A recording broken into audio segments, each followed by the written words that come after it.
We are optimistic that vaccinations and continued monetary and fiscal support should lift the global economy in 2021. Key risks to our baseline cyclical outlook include fiscal fatigue in some advanced economies, a likely transition from credit easing to tightening in China in the course of this year, and pandemic-related economic scarring. Given many equity and credit markets seem to have priced in a return to normality, we see this as a time for careful portfolio positioning and not for excessive optimism or risk-taking.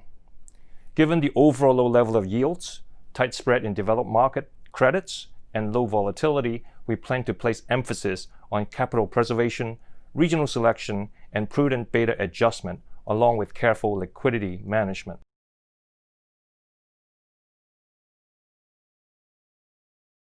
With China's economy having rebounded strongly and continuing to exhibit strong growth momentum, we expect policymakers to refocus on deleveraging, this year with a view to avoiding bubbles and ensuring long-term growth sustainability.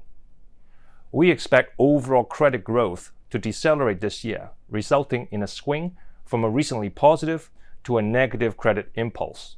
The potential risk of over-tightening could cause a sharper than expected growth slowdown with negative global repercussion in economies and sectors heavily dependent on demand from China.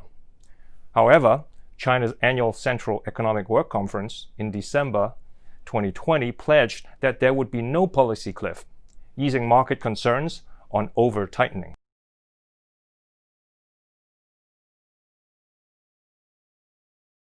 We expect the Chinese government to continue to emphasize quality growth and risk prevention.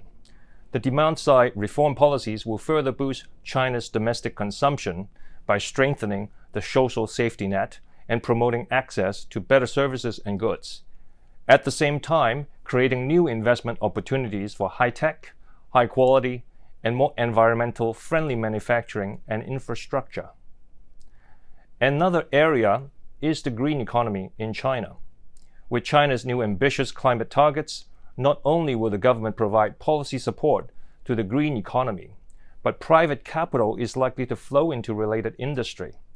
This is bringing significant potential to China's new energy sector, including wind and solar power, electric cars, energy storage system, green infrastructure, and environmental-related equipment and services. Development of green bonds bear watching as well. Indonesia is another area where we see potential opportunity, both in terms of its currency and government bonds.